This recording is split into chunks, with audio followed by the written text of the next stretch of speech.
11টা দিনের জন্য নিজের গর্ভধারিণী মা তারে শেষবারের মতো দেশে যায় দেখতে পারবে না।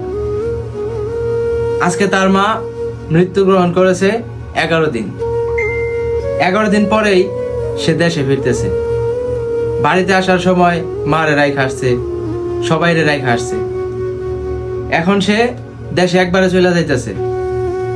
দেশে যাইয়া শুধু তার মারাই দেখতে পারবো না, আর বাকি সবাইই পাইব।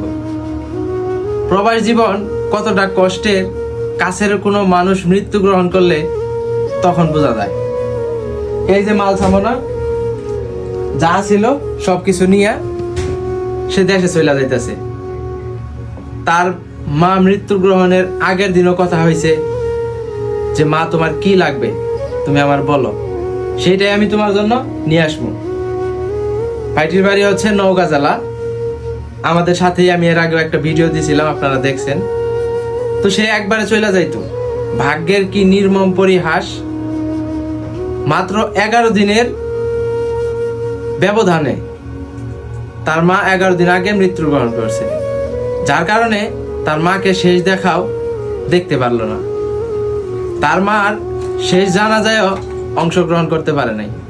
আমরা প্রবাসীরা কতটুক কপাল পোড়া হইলে আমাদের সাথে এরকম হয়।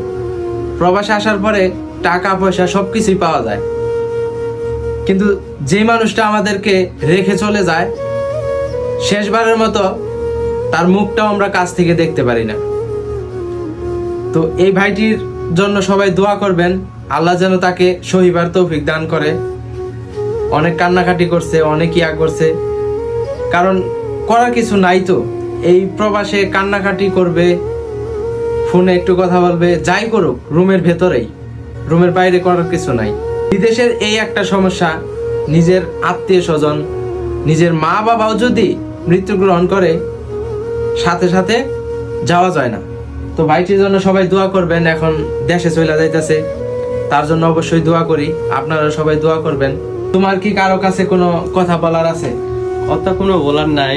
আমার মায়ের জন্য আপনারা সবাই দোয়া করবেন, আল্লাহ যেন তাকে জান্নাত ফেরদাউস দান করেন, আমিন। তো তার কথা হচ্ছে সবাই তার মায়ের জন্য একটু দোয়া করবেন, তার মাকে যেন আল্লাহ জান্নাত নসিব করে। ভিডিওটি লাইক কমেন্ট শেয়ার করে সাথেই থাকবেন। সবাই ভালো থাকেন। আসসালামু আলাইকুম।